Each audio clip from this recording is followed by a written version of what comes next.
great. All right, 97.7 Outlaw Radio FM listeners, you already know what time it is, and right here, right now, we actually got Louisville, Kentucky hip-hop legend, man. We actually got Father John right here live on the line. How you doing this evening? Man, all is well. This is Father John checking in. And I gotta say, man, how's everything out there in Louisville, man, with this COVID-19 pandemic, man? Because I do know for the past year and a half, man, this stuff has really been just affecting the entire globe. Man, it's unbelievable down here. You know, we got a lot of people going through that madness, taking it day by day, step by step. We got some people that are taking the shot. We got some people that are running from the shot. Then we got some people that never had COVID to get shot by other means. So what it is that, you know, everybody's out here trying to stay safe and maintain. But yeah, the COVID's very real down here in the Midwest too. Hey, man, it definitely sounds like, it's pretty much just sounds like you described Canada as well, man. So, you know what I mean? It sounds like Canada and Louisville definitely has some stuff in common on that account. Oh, man, and positive energy to all our people, you know, in the hospital right now that's fighting the COVID, and big RIP and big rest in paradise and remembered in perfection to all the loved ones that we lost throughout this pandemic. But also, man, I want to take you back to a time when things were much simpler for the entire world, and probably definitely for yourself, man. But I want to take you back to the beginning of your amazing career, and I have to ask, man, what actually made you decide to pursue a music career initially?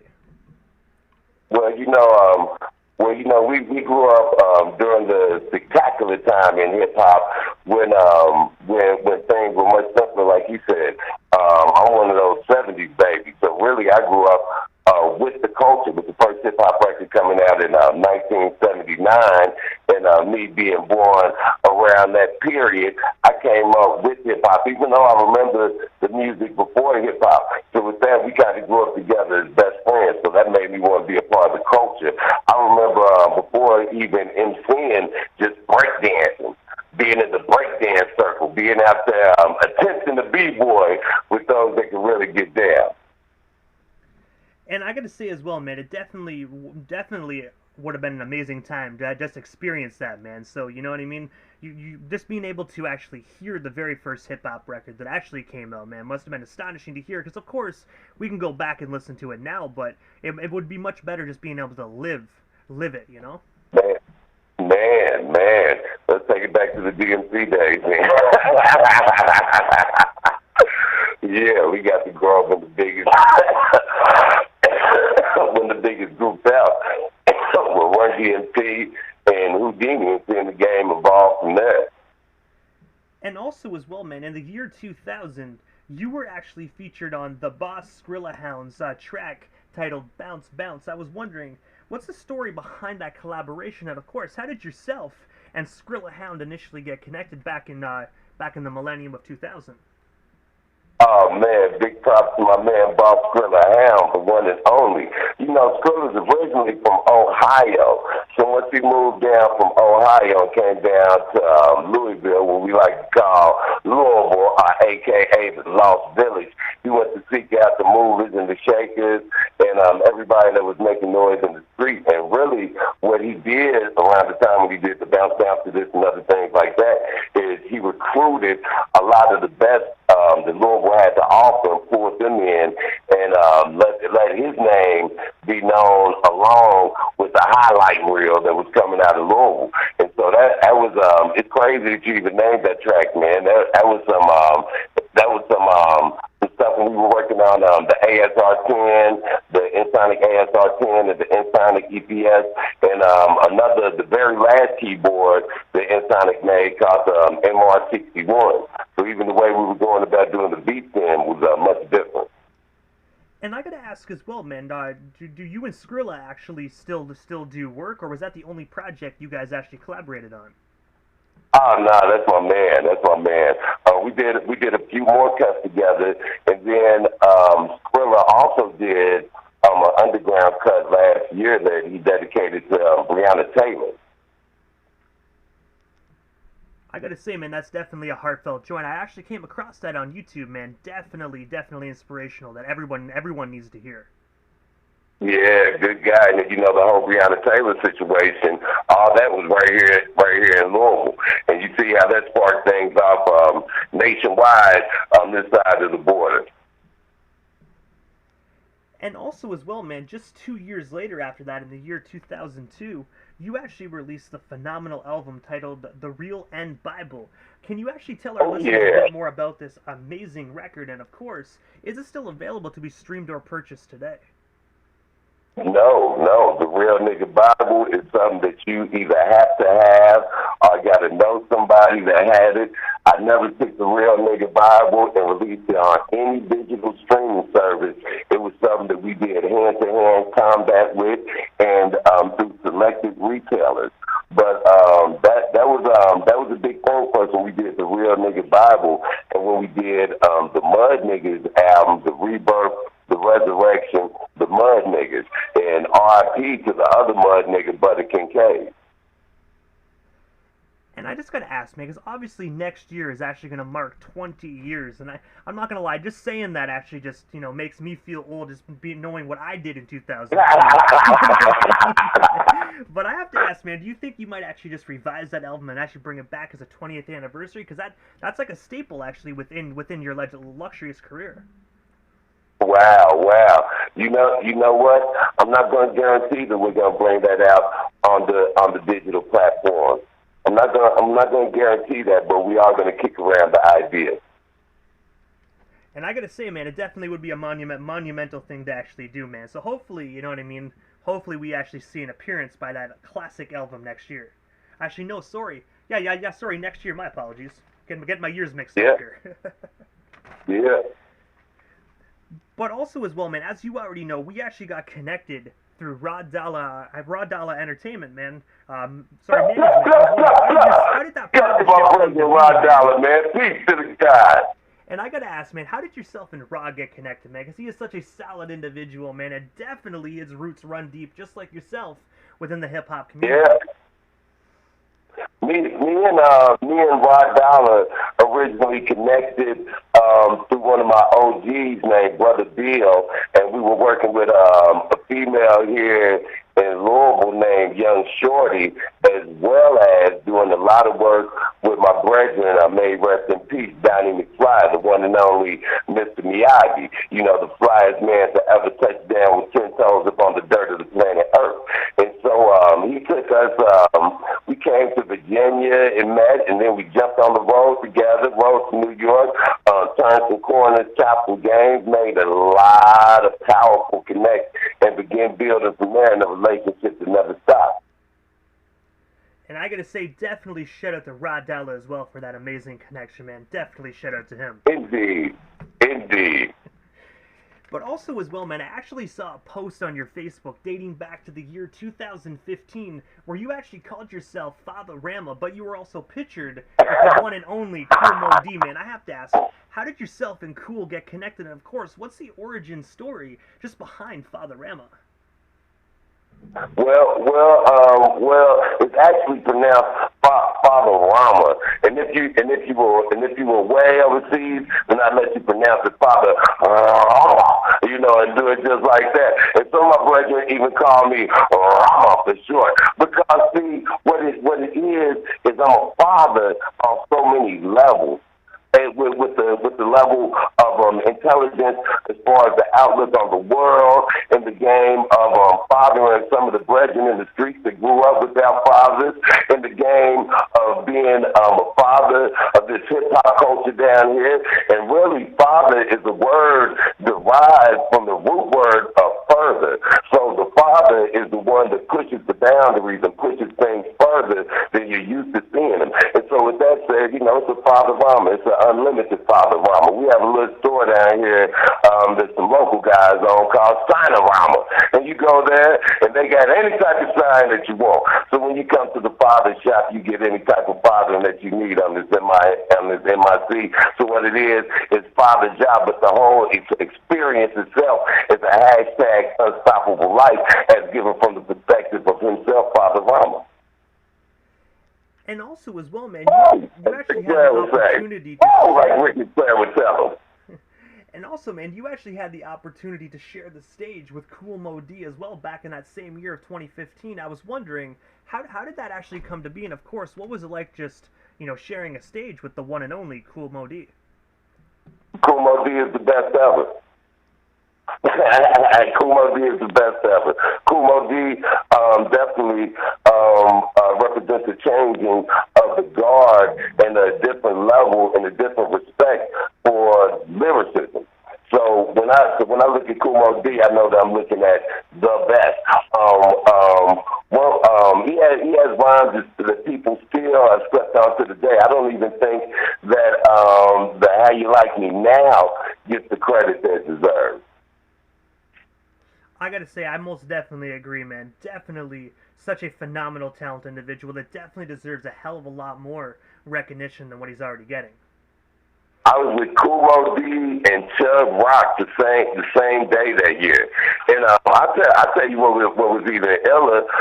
Just the night before last, me and my partner B Steels from Nappy Roots, because the group Nappy Roots, the trend-setting group, the platinum-selling group Nappy Roots. Those brothers are also from Louisville. The majority of them are also from Louisville, Kentucky, and so we were all together with the brothers from Goody Mob, with CeeLo Goody, T-Mo Goody, Big Gift, and all the others celebrating the 25-year anniversary of the Soul Food album here in Louisville night before last.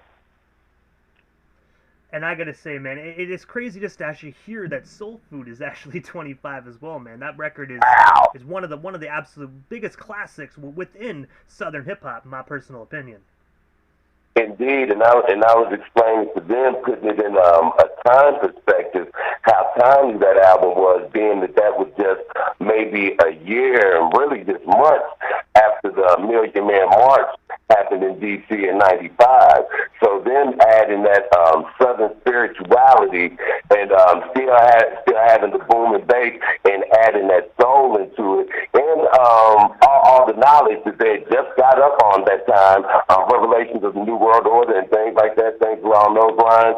It was so timely. It made it so beautiful. We had a long discussion about that. And also as well, man, June 8th of 2018, you actually released the album Unstoppable Life. I was wondering if you can tell our listeners a bit more about that amazing record. And of course, where can we actually purchase it or stream it there today? The album Unstoppable Life is it's a testament to underground hip hop and the celebration of real hip hop, and it's just quality hip hop itself. So the reason why I called the album Unstoppable Life is because that was the first album that I had done after the untimely death of Donnie McFly. Me and Donnie McFly were out in the city on June the 7th of 2015, and we were both shot because hate is real. Hate is real. We don't have any enemies in our town. We travel any side of town. We go how we want to go. We move how we want to move because we're respectful men that move as men of respect. And so we give respect and we give respect. But anything can happen, and it usually does. So on that night, me and Donnie McFly was shot. I was shot in the heart and in the liver. Really was a robbery gone wrong type situation. I was shot in the heart and the liver, and Brother McFly was shot in his head. I survived. Unfortunately, he died. And so the album Unstoppable Life was the first project that I did after his death. And so I did that as a celebration of life being unstoppable, being the energy can neither be created nor destroyed. We represent the music of hip-hop, but we also represent a life that's unstoppable. And with that said, you'll find several mentions of McFly throughout the album as we move and keep his legacy alive in every day, in every way. And that was the first album, getting back to a Father Job so-called solo project after I did the collaboration album with my man Drugs Beat. And you probably are familiar with Drugs Beat. He did a whole lot of work with 50 Cent, Tony Yayo, Bone Crusher. He also did some production. He's Grammy nominated because he did some production on the Straight Outta Compton soundtrack as well. I most definitely heard of him, man. Definitely. He's done a lot of great stuff within music. Yeah, he's doing a lot of work out there with Dr. Dre right now. Him and High Tech and a couple more notable players that I'm not going to mention. But also as well, man, because like I do want to say first and foremost, like, you know, my sincere condolences to your partner there, Donnie McFly. Oh man, indeed. And also, as well, you actually dropped another collaborative album featuring yourself alongside the late, great Donnie. I was wondering, man, can you tell us a bit more about the one and only Another 48 Hours featuring the late, great Donnie McFly, man? And of course, do you have any hard copies available of that phenomenal project today? Yes, a matter of fact, I do have some hard copies available of Another 48 Hours with starring Donnie McFly and Father Ja. Donnie McFly is Donnie Murphy, and me myself, Father Ja, starring as Big Nosey, and that's the follow-up to a previous album we did. It's kind of a cult classic in the streets, and that album right there is called Mr. Miyagi Meets Bigfoot Maxilla. And as you can tell, whenever me and Donnie put our heads together, put our minds together, and put our creativity together, it always came out in a cinematic form. Well, really, even with the microphones off, the way that we lived our unstoppable life was so cinematic. Everything that we did was like filming a movie before they even had the cameras pressed on. So what we did is we attempted to capture that in the music form and give it to the people. So when you hear the new project, that's actually what we were working on up until the very night of the murder. I mean, like when we went out to the club that night, we were actually coming from the studio. The studio is right around the corner. We were actually coming from the studio, and so that was like some of the last cuts that we were working on the album. And the title, the Another 48 Hours, that whole concept was Donnie McFly's. He laid the brother was a genius. The brother was a genius and a man of many faces. To really get the full concept, you had to see him live on stage. You had to see him live on stage, one of a kind, and definitely a fashionable man. Definitely a fashionable man. That's why, I also have a fashion boutique called Boutique that I named after McFly. And and that's in Louisville, Kentucky as well. It's connected to Platinum City Studios. Shout out to all the brothers of Platinum City. Shout out to all the people that come through and support Donnie McFly Boutique. And I gotta say as well, do you guys actually like ship worldwide for Donnie McFly Boutique? And if so, like where can our listeners actually go to snag themselves some phenomenal merchandise today? The best place that you can go is you can go online to the Instagram, which is Jasim Lives on Instagram, and you'll see a great portrait of the unstoppable life there. You'll see everything from some of the clothes available at the boutique to some of the performances that we did, including the latest performance that we just did with Styles P. We just did a big show. Here on Juneteenth, a matter of fact. And I brought out a couple special guests with me. I brought out Young Bleed, formerly of No Limit, and I also brought out the Nashville legend, Cool Daddy Fresh, on stage to help me celebrate the life of Donnie McFly. But also as well, man, I have to ask, what is next for yourself? What is next for yourself, Father Ja, man? Is there anything we happen to miss during this interview? Anything else you still want to talk about or promote? Well, we still got you here live on the Canadian airwaves this evening. We didn't get to mention the philosophy of a modern-day mastermind. That's one of my favorite albums, and one of the albums that we use to solidify the formula within Unstoppable Sound Agency. On the philosophies of a modern day mastermind LP, see they were limited edition hard copies, and when you opened up the album cover, it actually had the 10 philosophies of a modern-day mastermind as given by Father Jah. The album also includes guest appearances by Dinko D from Leaders of the New School, Nappy Roots, Iman Thug, of course you're familiar with him from the great borough of Queens and from his work with Tragedy Gaddafi. And also I'd like to mention that me and Cool Daddy Fresh have an album coming out sooner than you think called Turning Quarters, Chopping Game. And what I'm going to do is this Friday, just for the people, we're going to have Intolerable Jerks mixtape called Boutique Music, Volume 1. It's going to be a free download of some of the music that we play in McFly Boutique. And I'm going to link a few of those new cuts that we have on there, as well as some new music by Andrew Jackson. I almost said Michael Jackson. Oh, man. But that's the way my brother Lark rocks on stage. He channels that energy. You would think he's Michael Jackson. So we got some new cuts by Andrew Jackson. We're going to link a few of the new cuts by Cool Daddy Fresh and Father Jah, as well as some new music by Ant Trump, and some pretty things that I've been given by some of my friends in the industry and on the streets.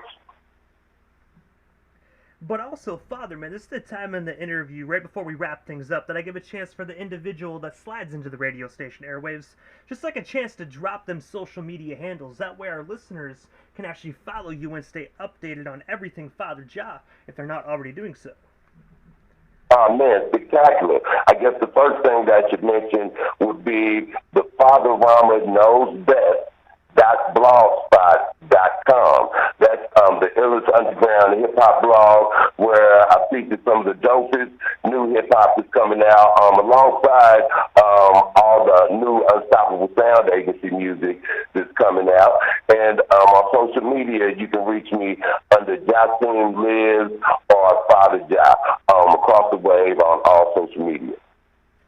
And I gotta say, first and foremost, man, thank you so much for just giving us a little bit of your time this evening and taking over the 97.7 FM airwaves right here in Prescott, Ontario, Canada. It definitely was an honor. Salute to you. And when we come over that bridge and come over to Canada, we turning all the way up. You better open some Canada left by the time we roll back to Kentucky. Hey man, you know what? There's a lot of land here, man. So I definitely got a lot of land to cover. But we definitely would love to have you down here. Yeah. Shout out to all the people, man, from Louisville, Kentucky. Shout out to all the strong hip hop coming out of Kentucky right now. You know, did you realize that guys like Jack Harlow and ESTG, you realize these guys out of the same town that we're coming out of, Louisville, Kentucky?